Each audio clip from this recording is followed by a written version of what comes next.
Mitch Austin is a Holmes Institute ministerial student. He has been a licensed science of mind practitioner for over 8 years. He lives in Sacramento, California, where he serves on the ministerial council for the Imani Center and as a lead practitioner for the Center for Spiritual Awareness. Mitch teaches and speaks regularly at centers in the Sacramento region. Here with a talk title of Tipping Your Spiritual Apple Carts, please welcome Mitch Austin. Everybody, good morning. So good to see everybody. So blessed to be with you this morning, and I so appreciate the care. I've been just welcomed in, ushered in. You know, I speak at a lot of different centers, and this one, I could not believe. I met with people on Thursday. They were ready to do slides and music, and I've never been received like this, so it's been fabulous. Thank you so much for your warm welcome. And so I'm going to start off by getting us centered and receptive for today's message. So I just invite everyone to get comfortable for a second. Allow yourself to settle into your chair. And let's take a collective breath in and let it go. Another deep cleansing breath in. And just release it, letting go of anything that's come before this moment. Putting down the hustle and bustle of the morning, any to-do lists. Just set them aside. And allow your body to become relaxed and heavy. Let the chair fully support you as you breathe in. And just let it go. As we allow ourselves now to move into this time and this space, the only moment there ever is, the now. Bringing your full consciousness and awareness to this moment, this place, this space, this community. And as we prepare to receive the spiritual food that is meant for us, I just invite you now to focus on your ears and repeat after me in your mind or out loud. I open my ears to hear the spiritual truth today. And then move to your eyes. Focus on your eyes. And repeat after me. I open my eyes to see the spiritual truth today.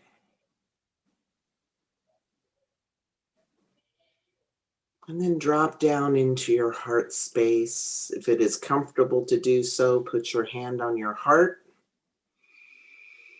And repeat after me. I open my heart to receive the spiritual truth today.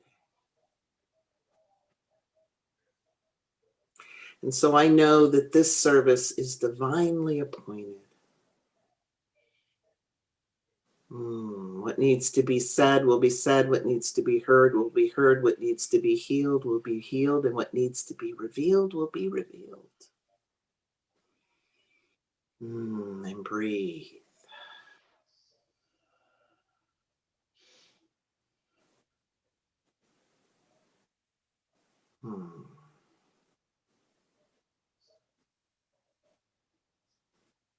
Now as you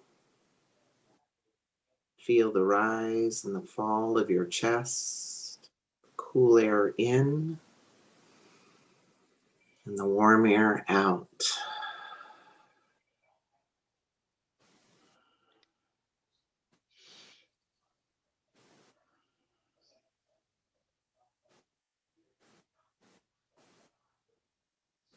If your mind wanders, just come back to the breath.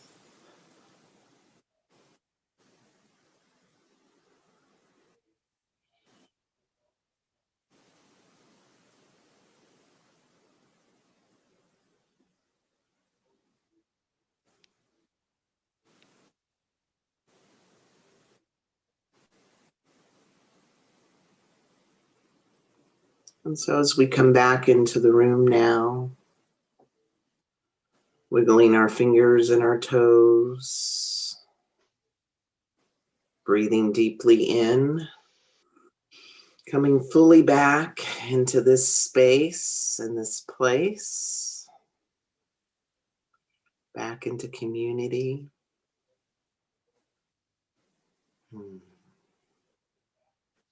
And fully back now, eyes awake and open.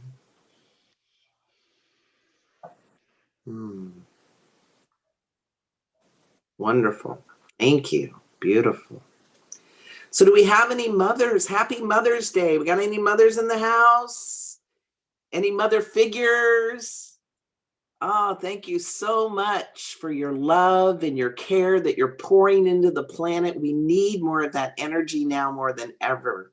So thank you, thank you, thank you for your love and your care. I so, so appreciate you. You know, speaking of mothers, my mother was my first metaphysical teacher. She was very much into science of mind, spiritual laws. You know, I'd come to her with a problem and she'd say, mind over matter. 6 years old, I didn't know what that meant. I'd say, I have to sign up for soccer. She'd go, if there's a will, there's a way. You know, I just had to live these principles, you know.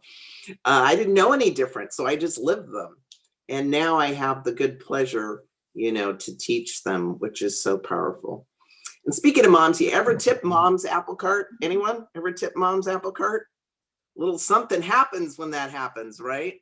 You know, my mother was very, she was like a model. She was a diva. You know, she dyed her hair. She wore the Liz Claiborne glasses. She was a woman of leisure. But when I tipped her apple carts, she would grab her shoe and I'd start running and she would throw that shoe and it would like be coming at me. You know, I'd take a corner and it would follow me. Would get me. Only athletic, you know, skill that she had. I always made sure if I was going to say something smart that she had house shoes on, you know, house slippers. And,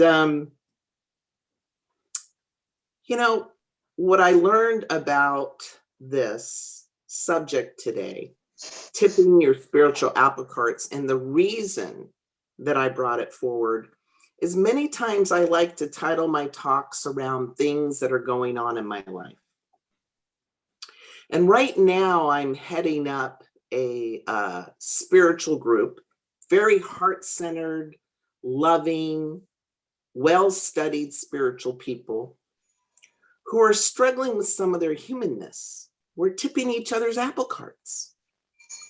Sometimes we're even losing our spirituality. And there's a disruption that's going on with this group right now. I am the lead apple cart tipper, which means I'm speaking truth into the room that needs to be said. You know, over time, there's been these little hurts that have built up. And what I know is when we keep sweeping those under the rug, right, the rug starts to bulge and we trip over it. And that's when disruption happens. And right now, we're looking to have a lot of courageous conversations in this group to heal it. But before we get to those conversations, we had to have the carts tip, and we had to have this thing called disruption show up. And disruption is really what we're talking about today, the disturbing of the status quo. And I'm going to talk about what disruption is, why and how it shows up, some things that can support you if you're going through disruption right now, and the gifts that come from it. You know, Deepak Chopra says every great change is preceded by chaos. So what is disruption? What am I talking about when I say disruption? What I'm really talking about is an event or condition that moves us from complacency to action. That's really its purpose, right? To get our attention. And from a spiritual point of view, disruption is really a natural consequence of being out of integrity with the whole, right? So, you know, a house has a foundation. And if its foundation is off, at some point, if it's off enough, the house collapses. The whole ends up falling down, right? And so disruption is an attempt to get our attention to take care of the whole, that there's a problem that needs us to bring the course correction to. That's why it happens. You know, anybody here first aid certified? Anyone ever went through first aid class? Yeah. And you have to assess the person, right? If somebody goes down, you have to determine like what's wrong with them. And they always say, go to the head, right? First, save the head, right? The foot might have a problem, but you're not worried about that. You're going to worry about the head. And I think that's what happened when disruption comes, is it's like, pay attention to what's really important, what really needs to be healed right now. It's almost like a form of spiritual first aid. And I think we're experiencing that right now in the pandemic. Yes, there's been a lot of loss, but we've needed to wake up. You know, we've been eating the planet. Greenhouse gases have been going through the roof, and we've known this for a while. And so this disruption has come for the great change that is needed for the whole. And so there's a lot of different ways that disruption shows up. One form is the pandemic, but there's also illness, disaster, endings and beginnings of relationships. I know right now there's a lot of people getting divorced. That seems to be a trend in disruption that we've seen, maybe as a result of the pandemic. Innovation is another disruptor. You know, I got a new cell phone. I remember when my Apple cell phone lost the button. Anyone have the Apple, and then you got the new one and there was no button? That was a little bit disrupting. I don't know about for you, but for me, it was very disrupting. You know, when we have an awakening or a new awareness, that can cause a crisis in consciousness. That's another form of disruption. And then the one that I have avoided most of my life is conflict. I got any peacekeepers in the room? Peacekeepers? Yeah, I'm a peacekeeper. And for me, the reason I want to keep the peace is because I don't want to feel the conflict. It's not really about other people. It's about me. You know, Cheryl Richardson puts it this way. She says, if you avoid conflict to keep the peace, you start a war inside yourself. And I've started some wars inside myself that have resulted in ulcers, diverticulitis, depression. And when I've gotten real clear about this habit that I have, I've decided to now stand in the conflict and let it bring the healing it needs to bring, because sometimes things got to break before they can truly get healed and reconstructed to something better. And when we go through this process of disruptions, there's gifts on the other side of it. You know, right now with the pandemic, we're seeing people work from home and spend more time with family than they ever have. That's a healing. You know, we're seeing a reduction in the greenhouse gases. I saw some maps before the pandemic and after from the satellite. Dramatic reduction. Wildlife is thriving. I hear the sea turtles in Florida are having a very good year. They're just flourishing, you know. Of course, we have mountain lions walking down Main Street in Boulder, Colorado, too, you know. So it's just, we have hygienic practices on a level we've never done before. I don't know about you, but I think only 2 people caught a cold during flu season that I knew of, right? It just disappeared. People are cooking from home now. They're having a relationship with the food that they're putting in their bodies. They're eating healthier. And there's a reverence for the collective now, a sensitivity to each other that I didn't see before the pandemic. I don't know about you, but I used to hate to go to the grocery store. You know, people cut me off with their cart, grab the last pack of eggs that was on sale, just not even seeing each other. Now I go to the grocery store, you know, people are spacious, people are patient, people are kind. I feel seen. It's a completely different experience. And this is what disruption can bring. It can bring these shifts, these great changes for us to reach higher ground for the whole.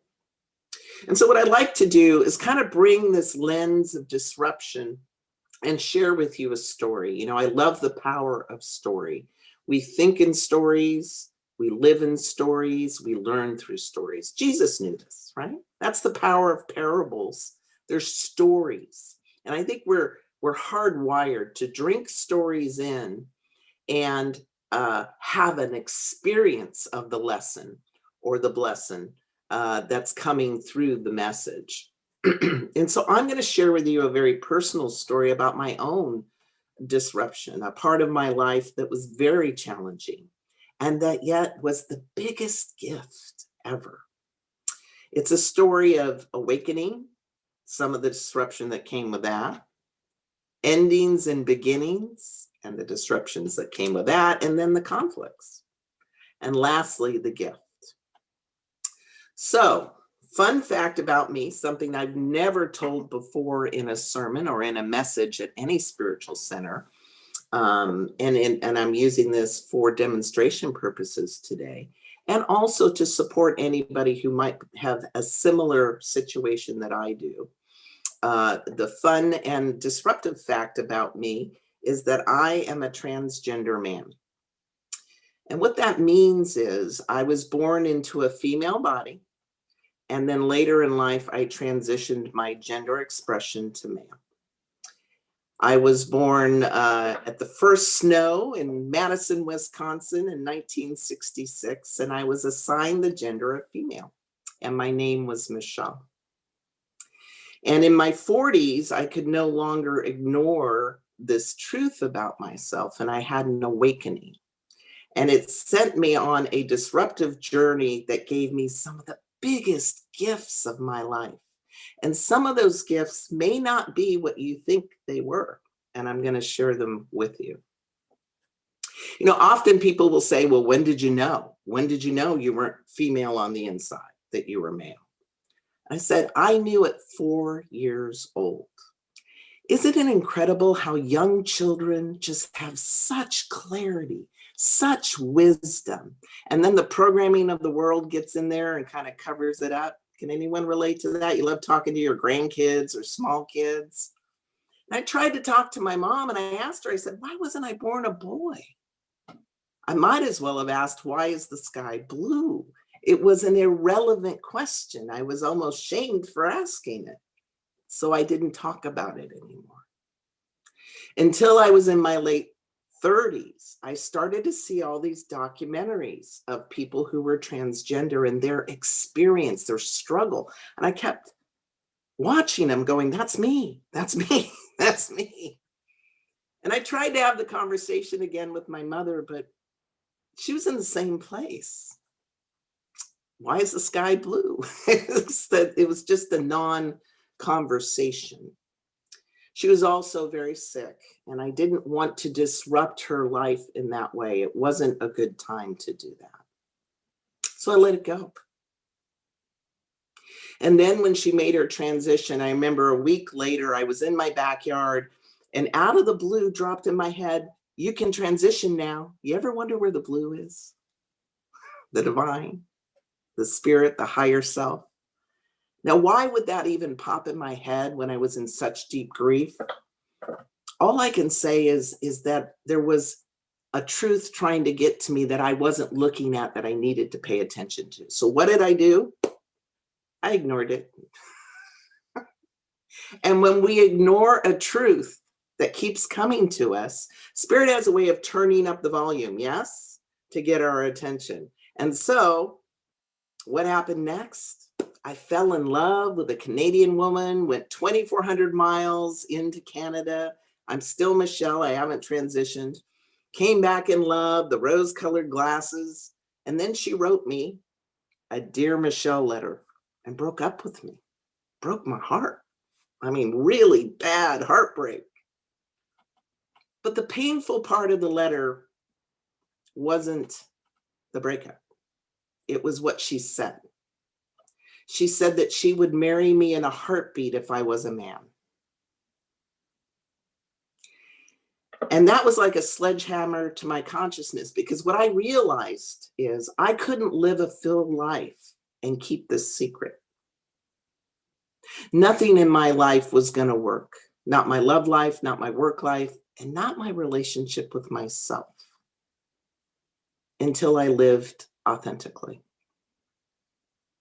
So now I'm really got my apple carts tipped. I know I can't ignore this anymore, and I've got to make a change. And so in my mind, I'm like, well, I'm too old. What if I lose my job? How will my spiritual community take this? What about my family?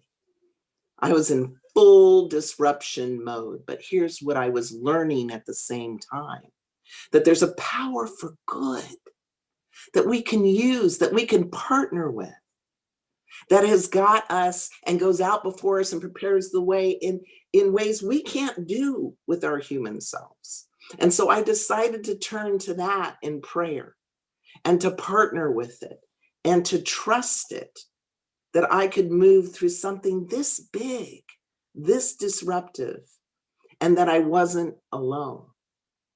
So I began the journey of transitioning. I began the ending that would lead to the new beginning. I ended my life as Michelle and I began my life as Mitch. And I have to say, it wasn't always graceful. Sometimes we have to walk a path. There's no clear path. We got to get out our machete, right? And try to make it happen the best we know how. And one of the less graceful moments that ended up being a gift was I was in a spiritual class in my center where we went physically back then. Now we do it virtually, but I was in a class with 12 people, and during this 10 weeks, I cut my hair short. Things disappeared. Like people were calling me Mitch, and nobody knew why. And I didn't know, should I put it in the church bulletin? Like how do you make that news known in your spiritual community? And what happened was the last day of class, the teacher knew about my situation and she used a male pronoun with me. And everybody looked at me. And then they all went, oh, they got it, that I was trans. A big O, like everyone, there was big commotion. And then the ritual we had at the end of class is we would say something wonderful and beautiful about each person in the class. So the first woman that started said, I'm so glad to hear that you're transitioning to a man. I was wondering, I'm a straight woman and I was finding you attractive and I didn't know what was going on with me. Like, all of a sudden she had her own revelation that she had a crush on me. And then a gay man confessed he had a crush on me. And all of a sudden I'm feeling like, wow, who knew that this kind of unfolding could even happen? This kind of love could be pouring out of people when they found out about this big change. And so as I was going through these endings and I was starting these beginnings, I used gratitude to support me through the rough spots, because there were rough spots. But what I know is when we focus on what energizes us, what lifts us up as we're going through difficult times, it changes our experience of it. It feeds us. It gives us the energy we need to keep moving forward. And make no doubt, there were conflicts. There were conflicts. I had a very public job. I was running a commission of 10 people, and I was contract. They could just let me go, I lost friends. People at work treated me differently. Some people I barely knew came rushing into my office to show support. And then some people that I would talk to all the time would go to the other side of the hallway when they saw me coming. Like I was the bubble boy. Like somehow I had a communicable disease. Being transgender is catching. That was hard. And where I had the biggest resistance that was most painful? It wasn't from the straight community. It was from the LGBTQ community. I had lesbians that refused to use my pronouns, that admonished me for transitioning, gay men who made some very hurtful remarks. It was the community I had been a part of that I received the most judgment. That was hard. And what helped me during this period through the conflict was community. I turned to other support groups. I turned to my spiritual community. I turned to my friends. And so if you're going through conflict and disruption right now, I invite you to get some community, because what I know is we're stronger together than we ever are alone when we're going through difficult times. Yes? So the gifts, what were the gifts? Well, I can tell you I'm much more resilient as a result of this journey. I'm also much more compassionate towards people who are different, that I don't understand. Instead of leaning back and going, what is that? I lean in for understanding that I wouldn't have before. I've also deepened my relationship with the divine, this presence, this power for good that has showed up for me in places and spaces that I couldn't make happen. And I got to be myself. I got to be seen for the first time.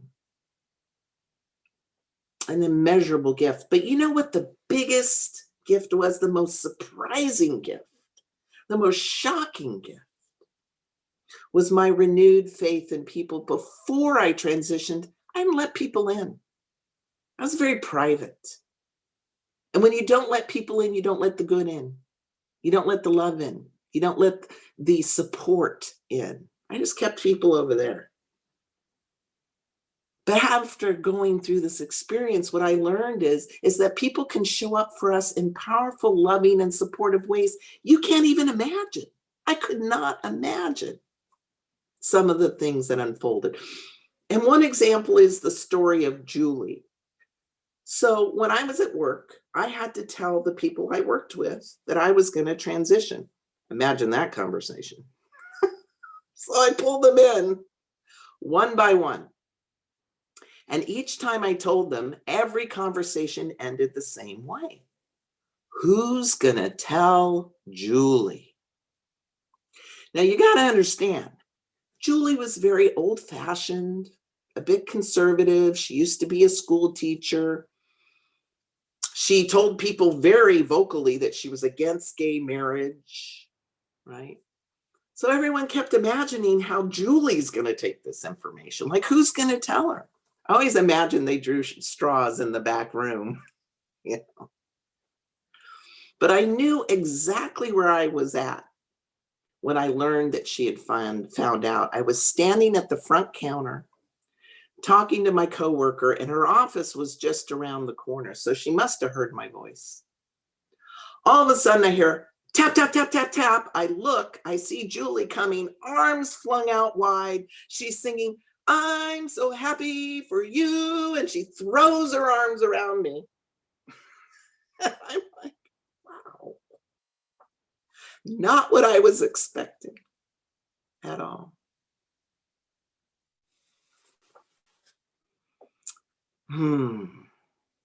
What I've learned is that the fears that I had rolling around in my head were always much bigger than the reality. And isn't that true in our own lives? So I want to invite you now to think about disruption in a new way. And perhaps there's some disruptions you've been avoiding in your own life. Maybe there's a conversation with your boss that you need to have about how you're feeling and how you're being treated that you're avoiding because you don't want to stir the pot. Maybe there's a friendship that needs to end that doesn't feel like a friendship. It's more them using you to dump all their stuff on. Maybe that needs to end. Or maybe it's a love relationship that's in name only and that you're not really in that place anymore, and it needs to end so that a new beginning can show up, whatever it is for you. Because here's what I know, and Oprah says this, that spirit throws pebbles at the window to get our attention, and when we don't listen, we get a brick. My brick was a broken heart. We don't have to wait for the brick. We can partner with a power, a wisdom greater than ourselves to help us through the disruption, right? And we can turn to and get resources, support groups, and you have this beautiful community, universal oneness, here to support you through anything that you have to go through. And I invite you to think about the gifts that disruption could have for you on the other side of it. what it could bring into your life, what it could heal, what it could reveal. You know, I love that you have a social justice portion of your community. It's all about disrupting the status quo. It's all about waking up people to something that needs attention in the one of us, right? We all need to rock the boat at some point in our life. And when we do, it can create that opening for real healing, real higher ground in our lives. And if you remember nothing else from this talk, I hope you remember this. Disruption does not come to harm you. It comes to heal you, your family, your community, and the world. And we can trust that. Blessed be. Before I take this message into prayer, what I want to offer people is I've dropped a big bomb of disruption, right?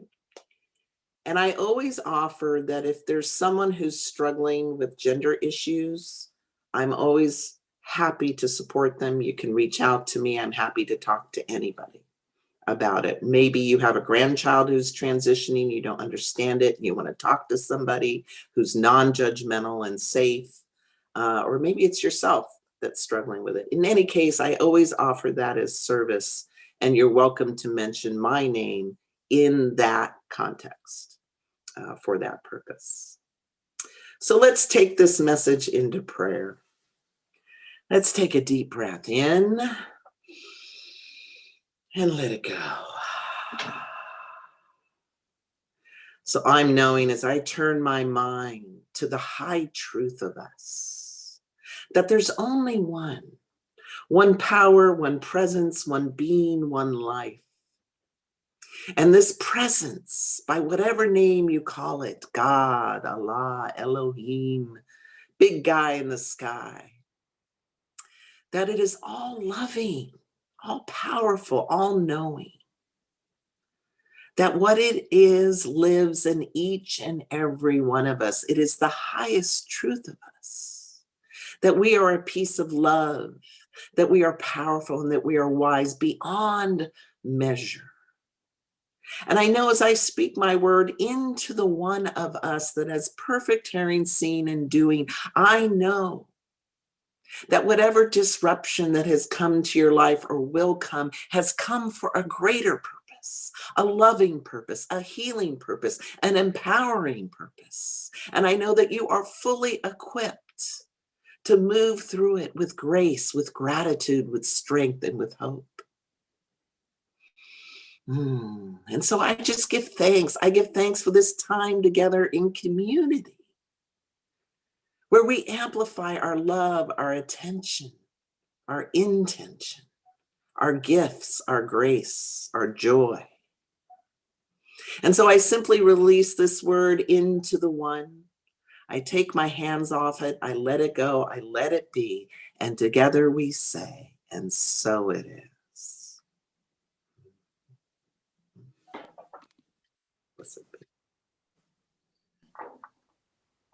Thank you, Mitch. I very much appreciate your willingness to share. So I'm going to be coming to the area. My brother lives in the area, and I'll be coming in the summer. And there's nothing more disrupting than your own inner critic, yes? And I've been teaching a workshop now for over 8 years. And if you didn't know, there are 7 types of inner critic. And we do a little test, and I give you some tools to deal with your specific type. So, more to come. Pay attention. We'll get some information out about that. And I'd love for you to join us for something in person. That would be fantastic. So thank you.